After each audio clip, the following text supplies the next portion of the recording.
So just looking at the dive case for the onex2, and I'm going to put it together using the fog inserts as the direction says. And what we're going to do is we're going to just put the camera inside, put it inside a bucket full of water, just to make sure that it is completely watertight before I put my camera in. And then I'll put the camera in and we'll see what kind of footage we get from the dive case. And we'll see sort of like what the stitching is like and the kind of quality of the picture. So I've just put some kitchen roll inside the dive case just before I submerge it, and we'll then see if there are any leaks that we need to worry about. Okay, so a bucket full of water, kitchen rolls inside it.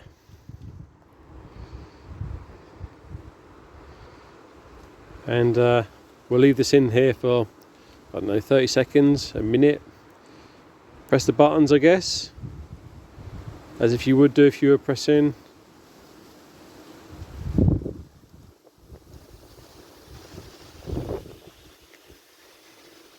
A couple of little bubbles coming up there, look.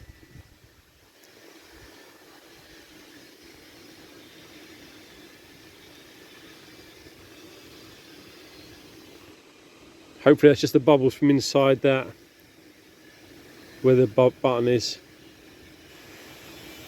So just giving it a few more presses.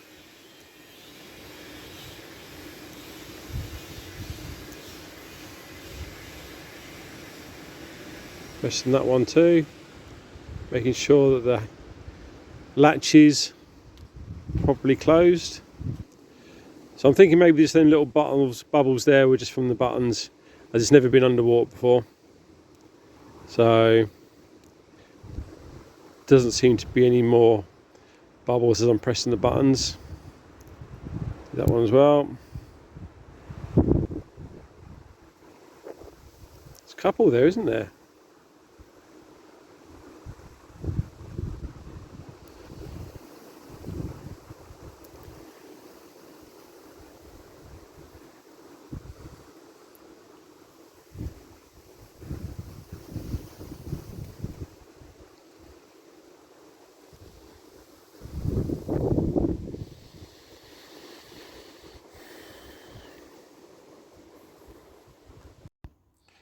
So I've dried off the case, and what we'll do now is we'll just pop it open to see if the kitchen roll is nice and dry. There's the fog inserts. That seems dry. Let's pull out this one.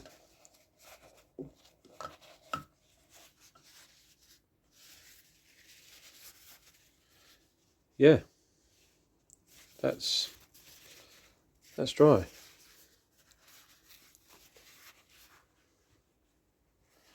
Okay, so that's okay. That's a good result. So we know that hopefully the dive case is waterproof. Okay, so we'll turn it on. It was all nice and dry, which is a good sign. That's come on okay, so that's a good sign. Okay, we'll check out the footage to see how it looked through the dive case. Okay, so I've got a bucket of water and I've just put some cardboard in there with a picture on the cardboard just for a bit of reference when I put the dive case in, so it's got something to look at. So let's turn it on.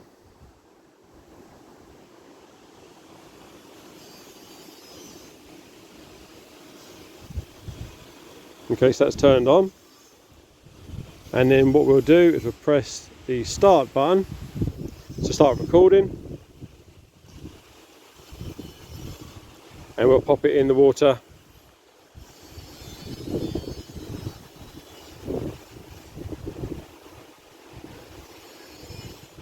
I'll just hold it there with my finger, well, hopefully.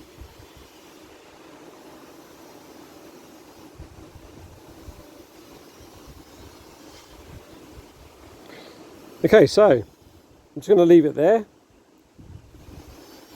Just hold it there with my thumb. And what we'll do is when we get the video is we'll have a look to see what the stitching is like as we zoom around inside there. Hopefully it'll be quite good, we'll see. I think it's just going to go into the centre a little bit more of the bucket. There we go.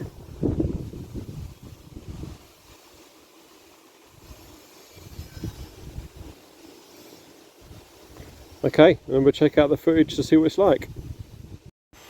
Here's another one. So it's just floating. So we'll be able to see what the picture then looks like in the water, and as it looks at me, looking down on it.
Here's another one. So it's just floating. So we'll be able to see what the picture then looks like in the water, and as it looks at me, looking down on it.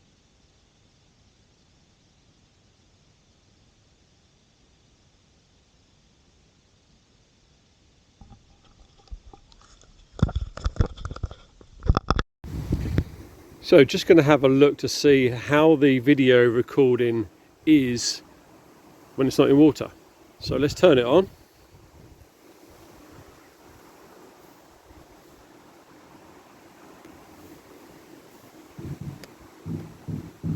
And press record.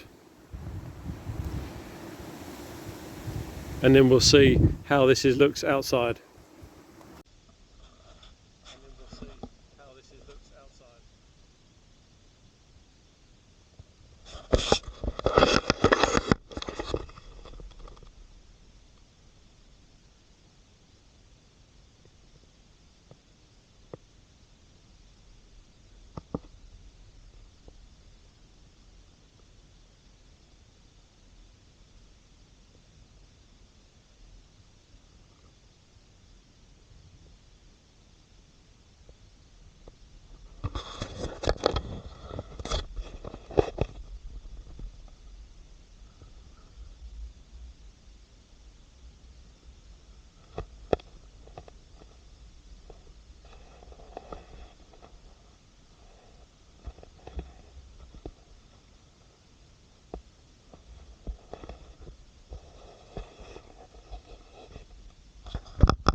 So as you can see, the stitching seems more visible underwater than it does out of water.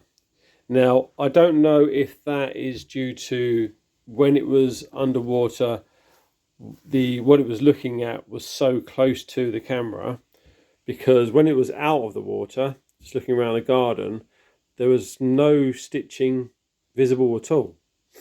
So yeah, play about with the settings a little bit, try and get it as best as you can. You might be successful, you might not be as successful, but you know, pretty much I think if you're going to take video footage and you're going to have it mainly facing forward to what you're looking at, rather than like looking around at the sides to see what's going on around you and that, you're going to get some good video footage out of it. But at least the camera is waterproof and there's no risk of it being damaged. But, you know, it is what it is.